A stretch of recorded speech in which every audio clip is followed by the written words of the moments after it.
పరిస్థితుల్ని గ్రహించడంలోనే ఓ రాజకీయ నాయకుడి విజయం దాగుంటుంది. ముందు చూపు ఉంటేనే రాజకీయాల్లో మనుగడ సాధ్యమవుతోంది. అనూహ్య పరిణామాలను అంచనా వేయగలిగి ఆ దిశగా నిర్ణయాలు తీసుకుంటేనే పరాజయం ప్రమాదం నుంచి తప్పించుకునే అవకాశం ఉంటుంది. వీటన్నింటినీ ప్రధాని మోదీ సరిగ్గా చేయగలిగారు. అందుకే ఆయన నెహ్రూ తర్వాత మూడోసారి దేశ ప్రధానిగా బాధ్యతలు చేపట్టబోతున్నారు. తిరుగులేని అధికారంలో ఉండి కూడా పొత్తుల విషయంలో కూటమిని బలోపేతం చేయడంలో ప్రధాని వేసిన తెలివైన అడుగులే అధికార పీఠానికి ఇండియా కూటమిని దూరం చేసి ఎన్డీఏను దగ్గర చేశాయి. 2019 ఎన్నికల్లో బీజేపీది తిరుగులేని విజయం. 1984 తరువాత జాతీయ స్థాయిలో ఓ పార్టీ 300కు పైగా స్థానాలు సాధించింది 2019లోనే. ఆ ఎన్నికల తరువాత ప్రభుత్వాన్ని ఏర్పాటు చేయడానికి ఎన్డీఏలోని మిగిలిన పార్టీల అవసరం బీజేపీకి లేదు. అయినా సరే బీజేపీ మిత్రపక్షాలను విడిచిపెట్టలేదు. అప్పుడే కాదు, 2014లోనూ బీజేపీ ప్రభుత్వ ఏర్పాటుకు సరిపడా స్థానాలను సొంతంగా సాధించింది. అయినప్పటికీ మిత్రపక్షాలకు మంత్రివర్గంలో స్థానం కల్పించి సముచిత ప్రాధాన్యత ఇచ్చింది. జాతీయ స్థాయిలో తిరుగులేని అధికారంలో ఉన్నప్పటికీ బీజేపీ ఎప్పుడూ మిత్రపక్షాలను వదిలిపెట్టలేదు. అవకాశం కుదిరినప్పుడల్లా కూటమి బలోపేతానికే ప్రయత్నించింది. ఈ వ్యూహమే 2024 ఎన్నికల్లో బీజేపీకి లాభించింది.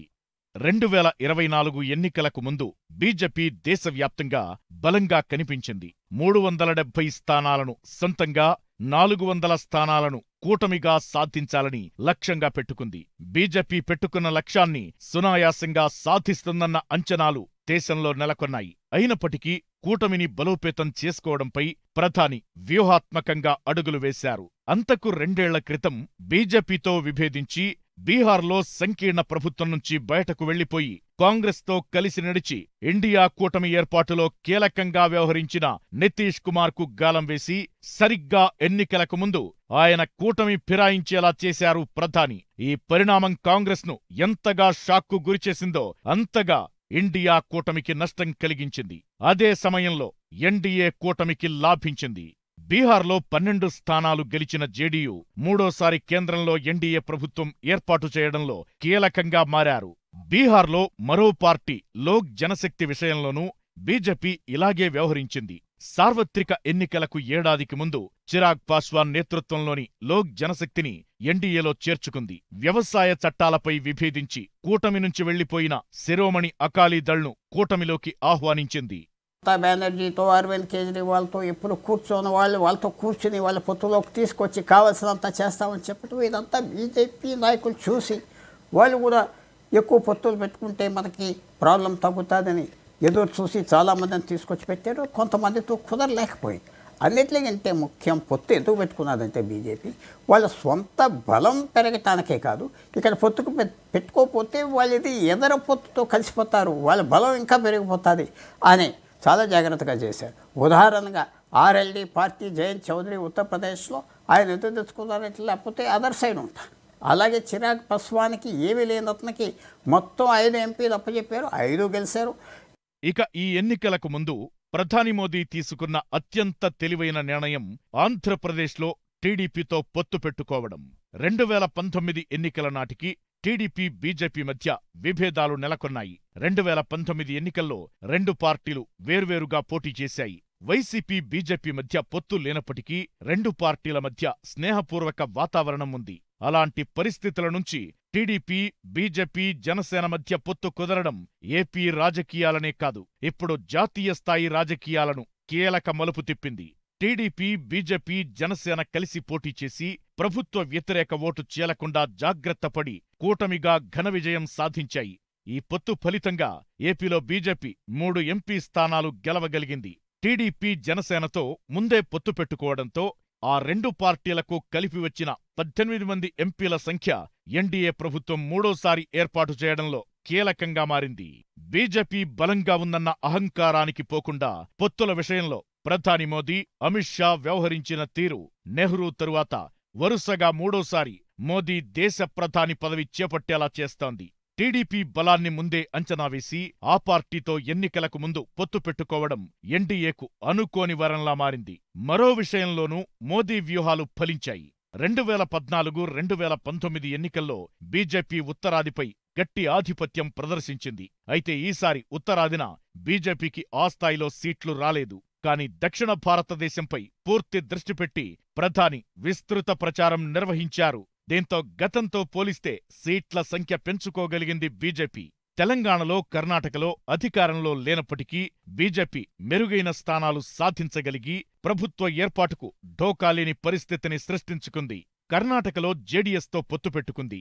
బీజేపీకి జేడీఎస్కు కలిపి 19 స్థానాలొచ్చాయి. తెలంగాణలో 8 స్థానాలు గెలుచుకుంది. తమిళనాడులో గెలవకపోయినప్పటికీ కేరళలోనూ కమలదళం ఖాతా తెరిచింది. ఇలా దక్షిణాదిన సత్తా చాటడం ద్వారా బీజేపీ బలం పెంచుకోవడంతో పాటు ప్రత్యేక దక్షిణ భారతదేశం ప్రచారాన్ని తిప్పికొట్టినట్లయింది. 2014-19 మధ్య కేంద్రంలో బీజేపీది తిరుగులేని అధికారం. ఎవ్వరి మద్దతు అవసరం లేదు. ఏ పార్టీ నిర్ణయంపై ఆధారపడి అభిప్రాయాల్ని మార్చుకోవాల్సిన పనిలేదు. అనుకున్నది అనుకున్నట్లుగా చేసేయగలిగే బలముంది. అందుకే 10 ఏళ్లు ప్రధాని మోదీ తిరుగులేని అధికారం చెలాయించారు. బీజేపీ సుదీర్ఘ లక్ష్యాలను సాధించుకున్నారు. కాంగ్రెస్ ముక్త భారత్ నినాదంతో పాటు డబుల్ ఇంజన్ సర్కార్ నినాదాన్ని దేశమంతా వినిపించారు. కానీ 2024 ఎన్నికల తర్వాత పరిస్థితి మారిపోయింది. కేంద్రంలో, రాష్ట్రంలో ఒకే పార్టీ అధికారంలో ఉండాలని కోరుకున్న బీజేపీకి ప్రాంతీయ పార్టీలపై ఆధారపడి ప్రభుత్వాన్ని ఏర్పాటు చేయాల్సిన పరిస్థితి వచ్చింది. మరి మోదీ 3.0 ఎలా ఉండబోతోంది?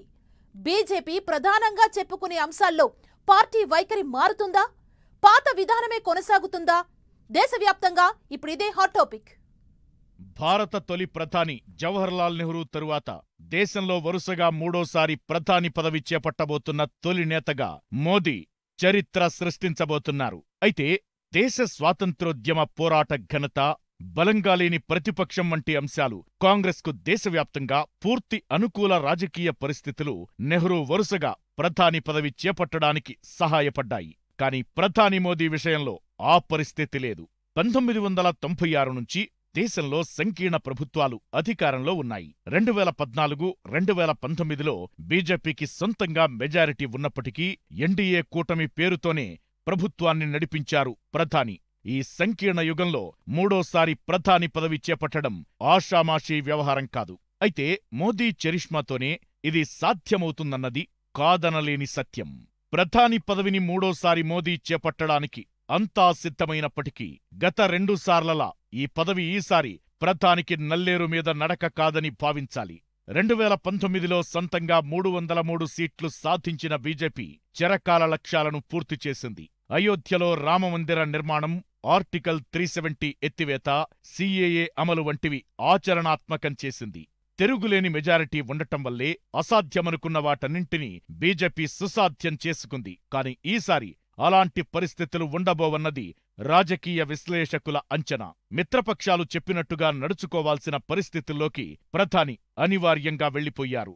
3వ విడత పాలనా కాలంలో కామన్ సివిల్ కోడ్, సీఏఏ, ప్రైవేటీకరణ వంటి అంశాల్లో ప్రధాని, బీజేపీ సొంతంగా నిర్ణయాలు తీసుకునే అవకాశం ఉండదన్న అభిప్రాయం వినిపిస్తోంది. కాంట్రవర్షియల్ సబ్జెక్ట్స్లోకి వెళ్ళడం.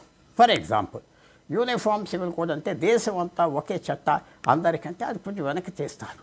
అలాగే కొన్ని విషయాల్లో కాంట్రవర్సీ వచ్చేదానికి వెళ్ళాం.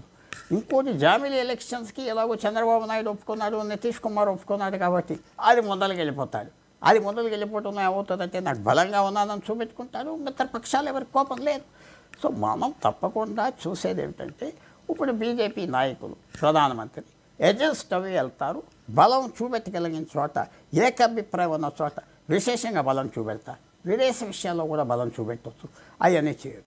ఎన్డీఏ ప్రభుత్వ ఏర్పాటులో బీజేపీ తరువాత ఎక్కువ స్థానాలతో టీడీపీ కీలకంగా మారింది. టీడీపీ మద్దతు పొందాలంటే చంద్రబాబు చేసే డిమాండ్లు నెరవేర్చక తప్పని పరిస్థితి బీజేపీది. ఏక్నాథ్ షిండే, నితీష్ కుమార్ వంటివారు తమకు అనుకూల నిర్ణయాల కోసం ప్రధానిపై ఒత్తిడి తెచ్చే అవకాశముంది. ప్రైవేటీకరణ, పెట్టుబడులు ఉపసంహరణ వంటి విషయాల్లో గతంలోలా మోదీ స్వేచ్ఛగా నిర్ణయాలు తీసుకోలేరన్న భావన నెలకొంది. తిరుగులేని మెజారిటీ ఉన్నప్పుడే వ్యవసాయ చట్టాల అమలులో బీజేపీ వెనక్కి తగ్గాల్సి వచ్చిందని, ఇక మిత్రపక్షాలపై ఆధారపడే స్థితిలో ఎలాంటి వివాదాస్పద చట్టాల జోలికి ప్రధాని మోదీ వెళ్లరని భావిస్తున్నారు. ఇక బీజేపీ మాతృ సంస్థ ఆర్ఎస్ఎస్ ప్రభావము 3వ దఫా పాలనపై ఉంటుందని, గతంలోలా మోదీ, షా ఇష్టమొచ్చినట్లుగా నిర్ణయాలు తీసుకోవడానికి ఆర్ఎస్ఎస్ ఒప్పుకోకపోవచ్చని బీజేపీ వర్గాల్లో ప్రచారం జరుగుతోంది. అలాగే సిబిఐ, ఐటీ దాడులు, రాష్ట్రాల్లో ప్రభుత్వ ఏర్పాటుల్లో జోక్యం చేసుకోవడం వంటివి తగ్గుతాయని భావిస్తున్నారు. ఈ ఎన్నికల్లో బీజేపీకి కష్టంగా మారిన మరో అంశం కాంగ్రెస్ బలపడడం. 10 ఏళ్ల క్రితం అధికారంలోకొచ్చిన దగ్గర నుంచి ప్రధాని మోదీతో పాటు బీజేపీ నేతలంతా కాంగ్రెస్ ముక్త్ భారత్ నినాదం విస్తృతంగా ప్రచారంలోకి తెచ్చారు. కాని ఈ ఎన్నికల్లో కాంగ్రెస్ 99 సీట్లు సాధించింది. ఇది ప్రధానిని పునరాలోచనలో పడేసింది. అలాగే కేంద్రం, రాష్ట్రంలో ఒకే పార్టీ అధికారంలో ఉన్న బీజేపీ డబుల్ ఇంజిన్ సర్కార్ ప్రచారానికి ఈ ఎన్నికలు ఫుల్ స్టాప్ పెట్టాయి. ఎన్డీఏ, టీడీపీ, జేడీయూ వంటి పార్టీలపై ఆధారపడాల్సిన పరిస్థితితో పాటు అనేక రాష్ట్రాల్లో ప్రాంతీయ పార్టీలు బలపడడం బీజేపీకి కొత్త తలనొప్పిగా మారనుందన్న అభిప్రాయం వ్యక్తమవుతోంది. తమిళనాడులో డీఎంకే, పశ్చిమ బెంగాల్లో మమతా బెనర్జీ, ఉత్తరప్రదేశ్లో సమాజ్వాదీ వంటి పార్టీల బలోపేతం బీజేపీ డబుల్ ఇంజిన్ నినాదానికి గొడ్డలిపెట్టుగా మారింది. మొత్తంగా ప్రధాని మోదీ 3వ విడత పాలన అనుకున్నంత తేలికగా సాగే అవకాశం కనిపించడం లేదన్నది రాజకీయ నిపుణుల విశ్లేషణ.